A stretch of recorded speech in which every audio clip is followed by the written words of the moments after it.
noite, eu sou André Albuquerque e nesse momento eu vou falar sobre a história da educação. O ponto-chave é a pedagogia jesuítica no Brasil. Para iniciar nesse ponto, é necessário voltarmos à origem. E quando eu falo da pedagogia jesuítica, ou seja, um método pedagógico, a qual eles chamaram de Ratio Studiorum, nós temos que ir lá na origem, ver onde começa toda essa história.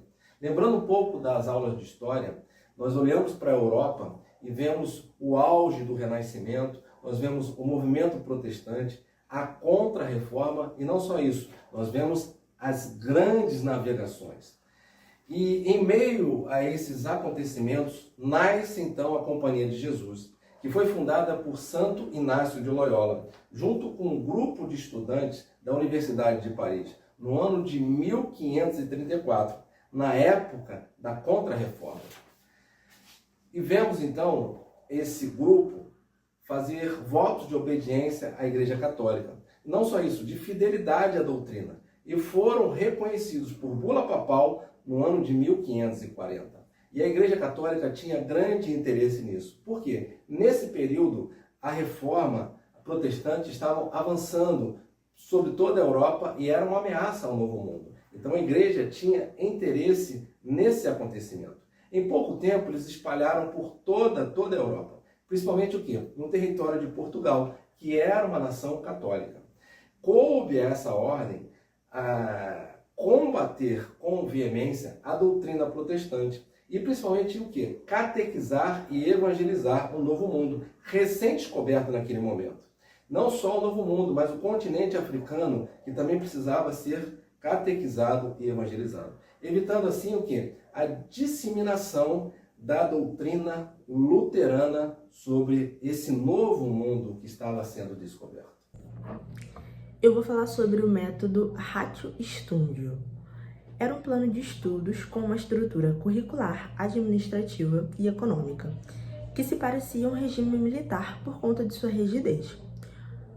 Ao mesmo tempo que ele educava, ele doutrinava para a fé católica. Tem uma frase que diz que a educação, de certa forma, também é um meio de doutrina. Então, esse plano de estudos não apenas determinou a questão educacional, mas também a econômica da ordem. E funcionou, pois era um plano onde não havia mobilidade, não havia mudanças, não havia questionamentos, não havia perguntas para funcionar daquela forma. Sendo ela extremamente rígida, tinha uma estrutura muito bem montada e estruturada. Não existia discutir um plano pedagógico. E a gente vai passar para vocês agora um quebra-cabeça que ilustra bem como era esse plano. Você vê que no quebra-cabeça as peças têm que se encaixar muito bem. Existe uma estrutura e para que esse plano funcione, para que esse quebra-cabeça funcione, as peças precisam se encaixar. E então precisa ser muito bem montado e estruturado. Então isso era um pouco do plano, a Ratio Studium, tá bom? Bom, agora que a Mariana já explicou pra gente sobre o método Ratio Studiorum, facilmente nós podemos observar alguns fatores de influência e resquícios que ainda permanecem na sociedade e na educação da atualidade. O desenvolvimento da educação moderna Ratio Studiorum, ou Plano de Estudos da Companhia de Jesus, desempenhou um papel de muita importância, já que os jesuítas deixaram um legado de colégios organizados em rede, um método pedagógico e um currículo comum. Embora o processo de colonização ele tenha sido como uma ferramenta de imposição cultural aos indígenas, tentando dominá-los, foi por meio da Companhia de Jesus que se desenvolveu a educação brasileira.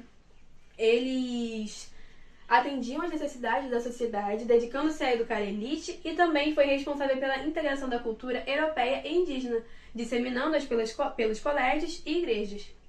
Ao trazer ao Brasil uma estrutura de diretrizes básicas baseadas nesse método, a educação no nosso país possibilitou uma estrutura regimentar intensa, conforme o processo catequético, baseada em uma forma coerente e um eficaz sistema de aprendizado para a época.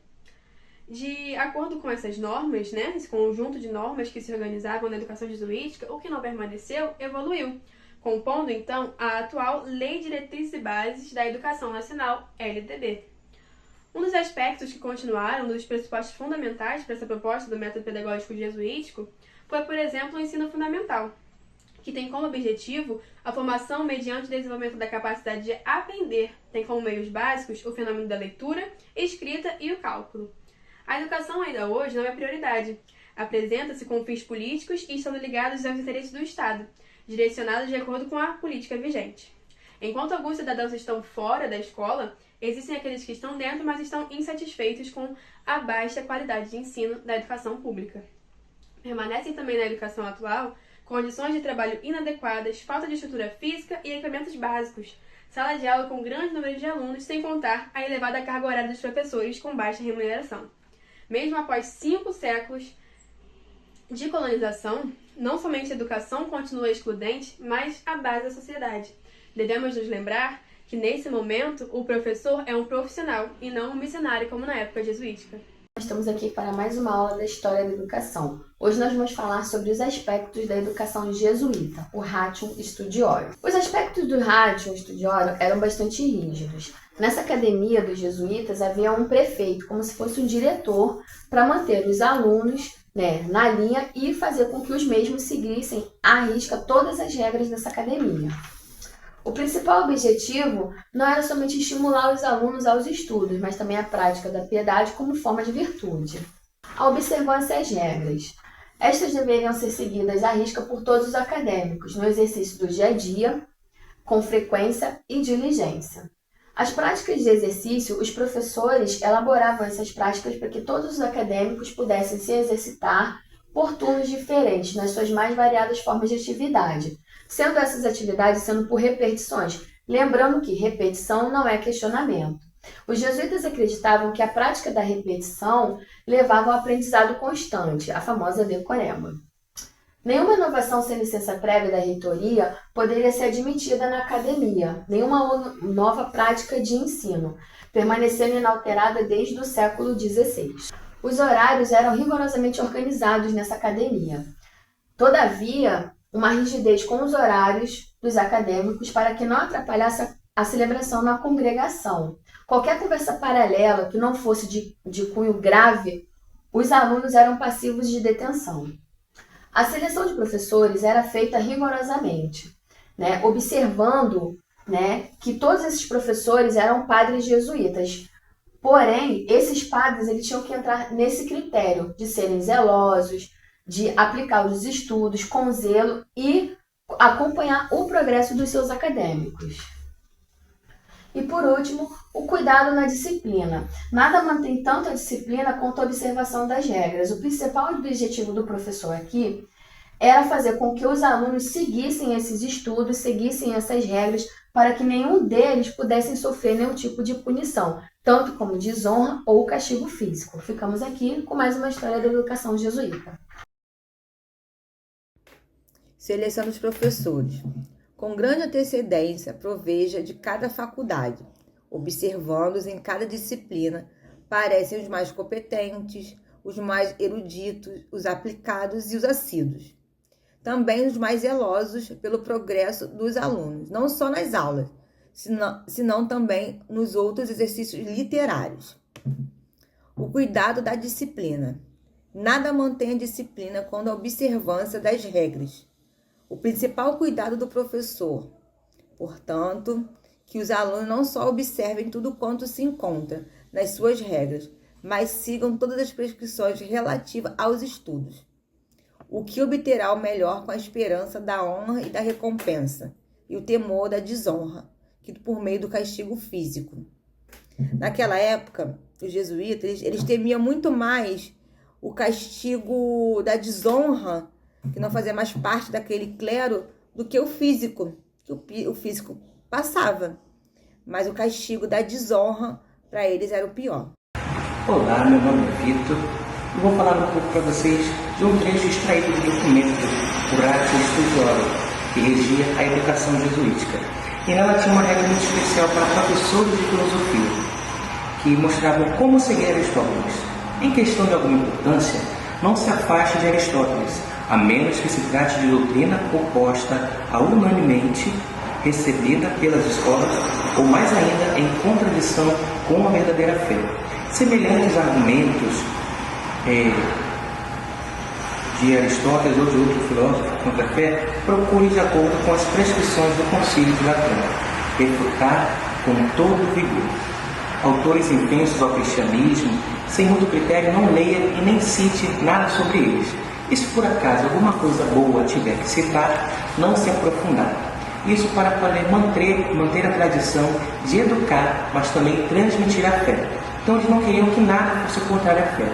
Dentro do seu sistema muito bem organizado, eles tinham esse zelo por educar apenas mostrando que a fé estava certa. E se por acaso tivesse algum filósofo contrário, eles apenas passavam uma leve demão sobre tais assuntos. Esse método não fundamentou apenas as escolas jesuíticas, mas também toda a estrutura formal e educacional das escolas de seu tempo e posteriores.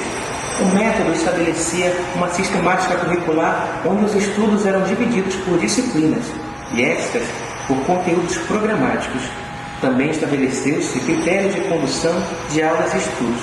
Do ponto de vista sistemático, o método era extremamente eficiente e influenciou o estabelecimento das estruturas escolares para os próximos séculos. De modo geral, o método jesuíta como um todo, não só essa parte da regra da filosofia, ela foi fundamental. Embora muitos enxerguem como algo negativo, ela foi fundamental para que a educação se estabelecesse no Brasil.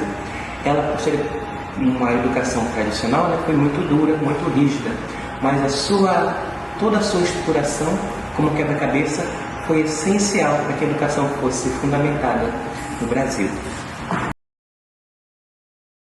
Considerações finais. A educação proposta pelos jesuítas, além de educar os índios, proporcionou a educação dos filhos dos colonos, preparando-os para o trabalho nas terras. O forte impacto que a metodologia jesuítica teve no Brasil culminou, ao longo dos séculos, em aperfeiçoamentos que permitiram um maior desenvolvimento do ser humano. O ensino focado na religião, literatura, arte e na filosofia foi essencial para que o homem se desenvolvesse plenamente e estabelecesse reflexões sobre o seu espaço, tempo e caráter. Esta educação, proposta pelos jesuítas, tinha como objetivo principal moldar o caráter do homem e inserir nele a fé cristã.